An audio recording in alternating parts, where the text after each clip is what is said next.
This clam dip took me less than 10 minutes to make. These are the ingredients I used. I also forgot to show the powdered garlic and green onion. You can use regular garlic, but just be aware that the flavor is a lot stronger, and this recipe already has some pretty strong flavors. So I started off with the cream cheese. I left this out on the counter for a few hours before I started making this so I could soften up the cream cheese.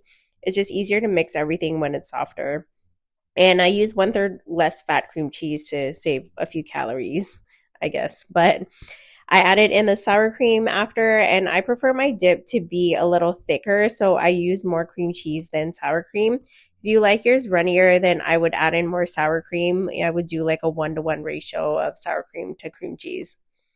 I use a whole can of clams. Side note, I'm using what I call the OG can opener. It's like the little stick one, if you know what I mean. I can put a link in my description if you want to buy one, and maybe I'll make 10 cents off of Amazon, or if you just want to see what it looks like. But this can opener is just so much easier to use, and I feel like the bigger, like thick handled ones, like they just never grip onto the edges like I want them to.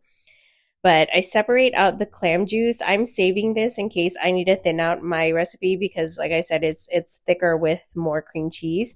But if you don't like that extra clam flavor, or if you don't need it, then you can just throw it away. But I put the whole can into the bowl, and then you just kind of mix everything together. So then I add in the powdered garlic and just start mixing it. So yeah, this recipe is honestly really super simple. So I tried this a long time ago, and since I filmed this around the Super Bowl, and I was like, oh, I should make that clam dip I've been thinking about. But I'm adding in the white part of the green onion here. This adds like a lot of strong flavor. So if you're not into that, then don't add it. But and then I do a few splashes of Worcestershire sauce. You can also add in Tabasco if you want, for funsies.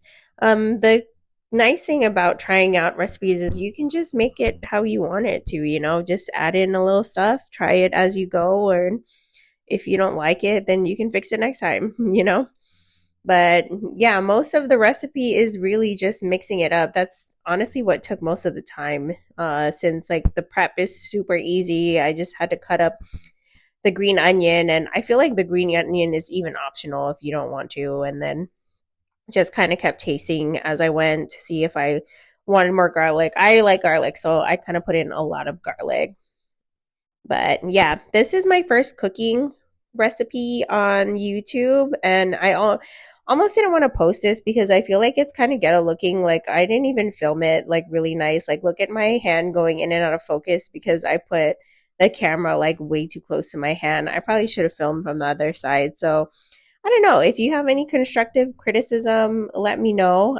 But I figured I just try to put myself out there on YouTube and just kind of get used to cooking on camera or doing whatever on camera and even just talking. So, yeah.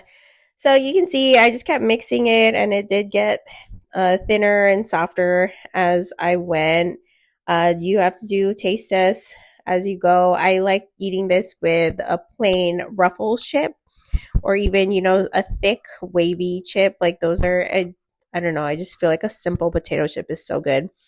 But this is the finished product. I didn't bother plating it because I was just going to eat it anyway, but I garnished it with the leafy part of the green onion, and there you go. Okay, bye.